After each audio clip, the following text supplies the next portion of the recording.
Since we try to keep on schedule, at 7 o'clock is the time for our speakers. So I'd like to call upon our guest speaker tonight, Karoline Leavitt, to come up and tell us your story.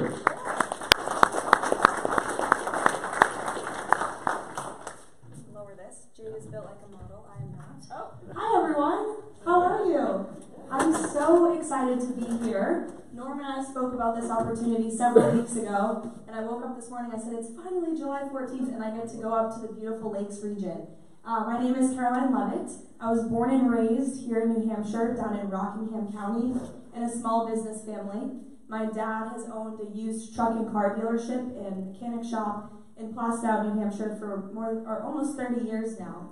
My parents have worked very hard their whole lives. I was the first in my immediate family to graduate with a college degree, and I grew up, working at my family's small business and learned firsthand the conservative values that we all hold so dear. Government needs to stay out of our lives and let us have our freedom to thrive, to start your own business, and to really achieve your own unique American dream. I learned that firsthand growing up, and I'm so grateful for my upbringing. I went to St. Anselm College in Manchester. I went there to play softball. I played sports my whole life, and I got an athletic scholarship. And quickly learned it wasn't athletics I was interested in. It was politics, public service, news. Thought I wanted to be a reporter for some time and worked at WMUR-TV. I'm glad I didn't continue down that path, down to working on the dark side, as we know that they are. So I was just very inspired when I was at St. Mace to get involved in the political process.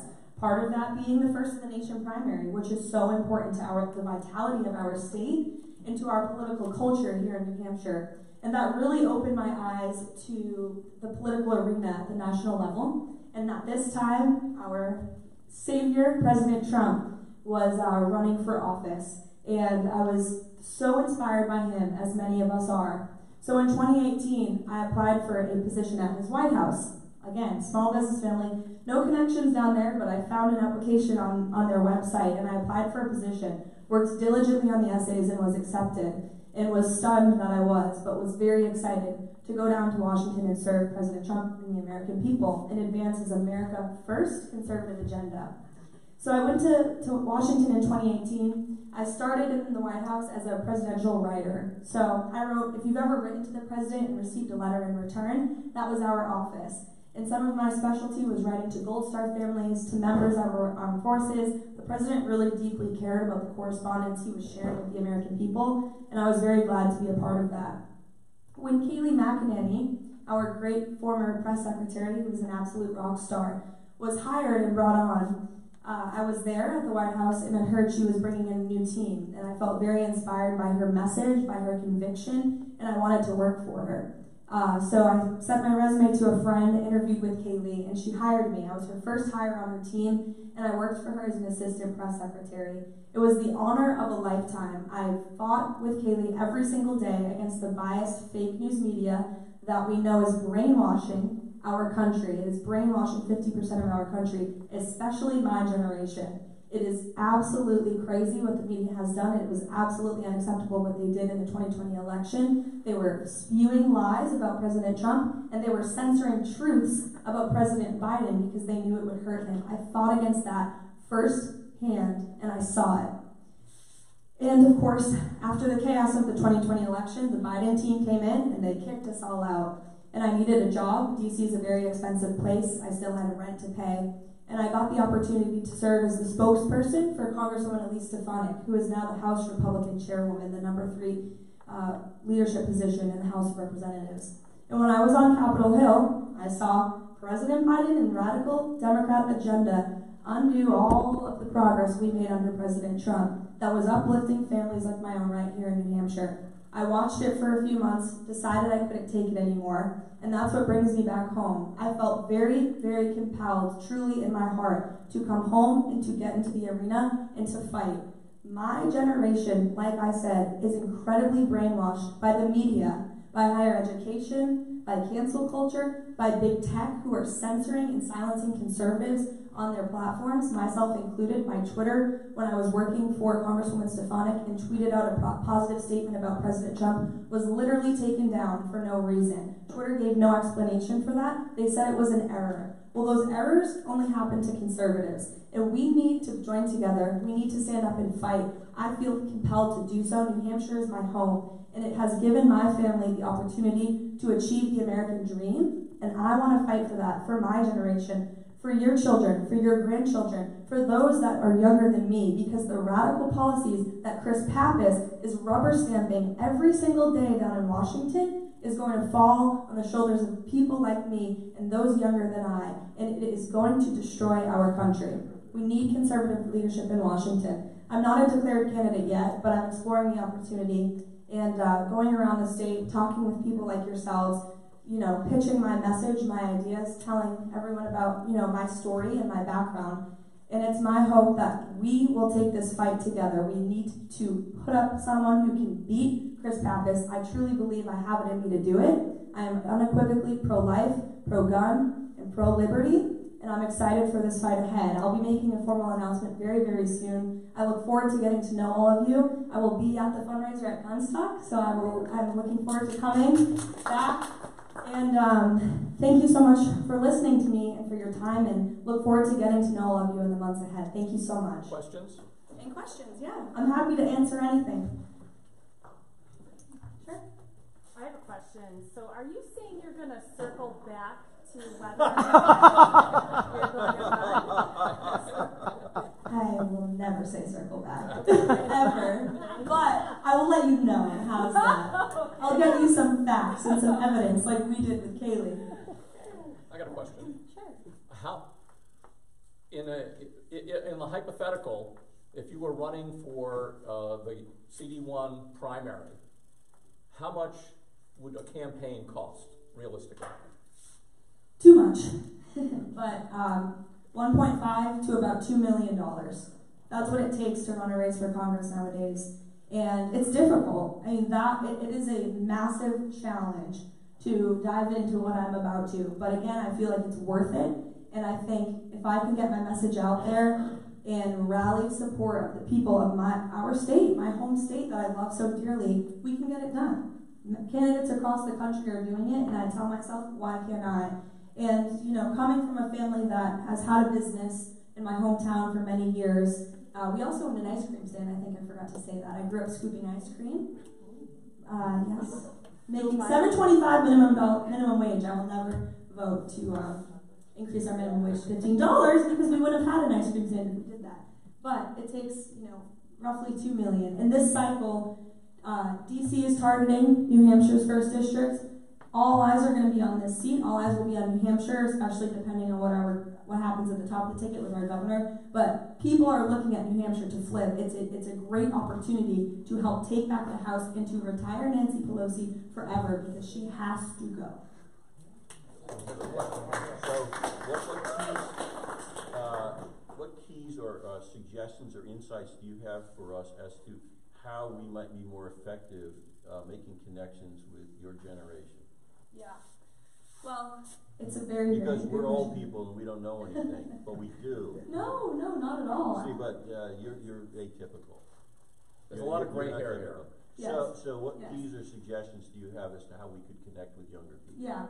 So there's a couple of ways. Part of it is recruiting young women like Jade, who has been so instrumental, I know, for this organization, and having her spread the word with her friends, her colleagues. Word travels fast. So word of mouth in your communities. If you have children, if you have grandchildren, nieces, nephews, talk to them. And it really does start like in your own home with conversations. And, as conservatives, especially my generation, again, like I said, every exit poll from 2020, President Biden won overwhelmingly with my generation. That's a problem. Not only will we lose elections, we know if the Democrats keep winning, we will lose our country.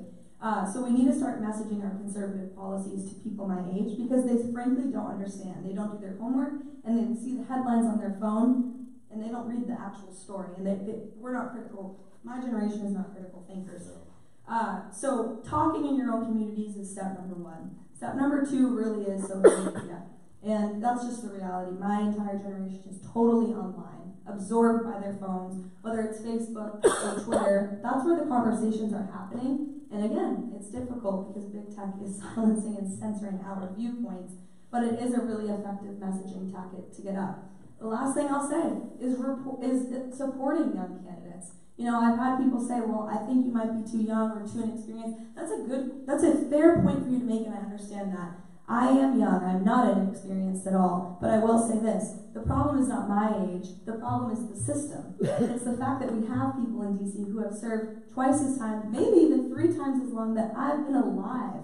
So that is the problem. It is not my age. It is it is what we've created in our system. So when a young candidate comes, and I'm not just saying myself, truly anyone, from the state and local level, for school board, every position in our community is so important. When a young candidate comes along, help them, guide them, give them advice, give them your time, because you know it's very important to do that.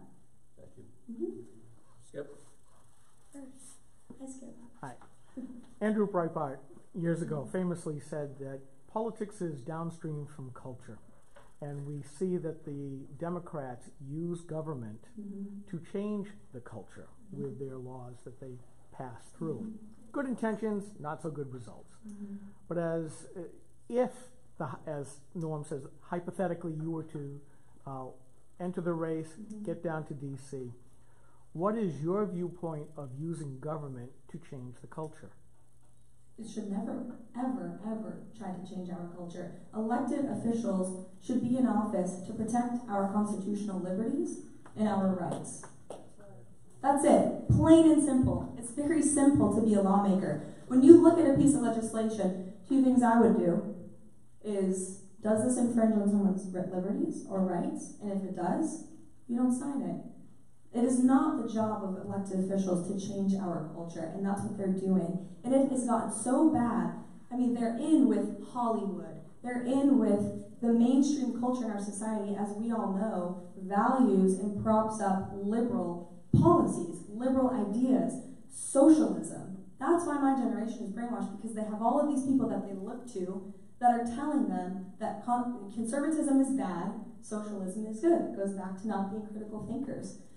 So we need to change that. And I will be a culture warrior, if you will, for our conservative beliefs on the right, because those are, we know that our policies and principles have made America the country that it is. We don't need to fundamentally transform our country or our culture. We have the greatest country in the history of the world. We need to defend it. There's a question back here from Don. Sure. Hi. Sometimes it seems like the biggest divide in our country is not so much between Republicans and Democrats, at least not at the grassroots level, but between Washington and the rest of the country. Having been inside the belly of the beast and been there, do you have a perspective like you'd like to share on why our elected Republican congressmen and senators gave so little support for President Trump and his message and for their campaign promises? Great question. Yeah, that's a great question. And again, I was in the belly of the beast for the election, and we were there, and I was in the West Wing of the White House on election night, and we really believed, we knew we were going to win. I mean, we knew we were going to win. We saw the rallies, we saw the crowds the president was gaining, and we watched over the next few weeks as the ballots started trickling in, and we started to lose, and it was taking forever. And we were saying at the White House, where is the RNC? Where is the GOP? Where are these people on the ground that are stopping this madness from occurring? They simply were not there. And I don't think, one, the infrastructure was there. I also think people, I hate to say it, but it's true, our elected officials cared more about politics and party than they do about the people. And anyone who was actually a smart politician at the time would have listened to the people and saw that they were supportive of President Trump through that entire thing, and we still are. And they took forever to figure that out because they're so out of touch. But if they actually listened and actually went home to their districts, quite frankly, they would have found that much, much sooner. There's a question here. I have 2, if I might. Sure. I listened very carefully to what you said, and I need some clarification, if I might. Sure. First of all, do you advocate that politicians and government employees are a firewall between the influence of culture and constituents, or are they public servants to the people that make up the culture? Secondly, if I don't have a senior moment here, secondly, I'll get back to you on that one. That's okay. Answer the first one. No worries. So you're, just to be clear with your question, so you're basically following up on his question to clarify my answer. So do I believe that public figures should be influencing our culture? The answer is no. I don't. I said, public figures and elected officials are elected to defend our constitutional liberties and our rights. They should not be engaging in culture. The reality is, however, and I will say this, the Democrats are engaging in a culture war. They are fundamentally trying to change our society and our way of life. They are trying to have males playing female sports as a female athlete. That is unacceptable to me. They are literally denying facts, essentially. We've seen this on every issue, and we need to fight back. So do you hold then that cultural mores should strongly influence or dictate policy, or should good policy attempt to influence culture more? Good policy should always attempt to affect our culture. We have policy and principle on our side as conservatives. We need to message it better. The Democrats are much better messengers than we are, and we gotta fight back and message, because again, we have policy and facts on our side, and we have truth, and we have moral truth on our side. That's why we're conservatives. Dr. Stratton. If I may, I'd like to ask a question on your behalf of our elected officials, and we have two of Belknap's 3 state senators here and a number of representatives tonight, and that is, we have redistricting right around the corner. How much is CD1 likely to change, if at all, or are we too early in the process to know? I'll take that one first, because the Senate President has said that I'll be involved in the redistricting. Right now, it's too early to tell. The House has formed their committee and has had a couple of preliminary meetings, but past that, it really depends on where the data is and how it parses out. If you get into the executive council districts and the Senate districts, a lot of those have become communities of interest is one of the terms that they use. And you want to keep your communities of interest together. So again, it will take some time. The data should be here middle of August to September is what the current estimate that I've heard is. How much of our population has reduced in Coas County and the northern counties and increased in the lower counties? How much has shifted into the cities will also affect how CD1, CD2 come out, because you've got a delicate balance. If you look at how CD1 was carved out of the southern, eastern portion of the state with those big, so again, too early. Is there a deadline that redistricting has to be completed by? It has to be completed so that the candidates can file for office.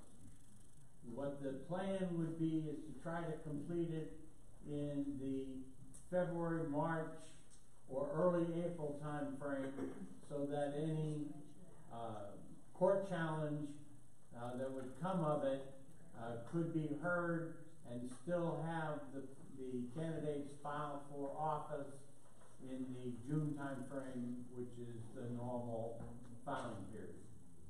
Yeah, it'd be nice to know where you have to campaign, if those boundaries are going to change. Thank you. Okay. Well, thank you all so much. Thank you. And I have some business cards, happy to pass them out, and happy to take more questions after too. Thank you. Right. Thank you. Thank you.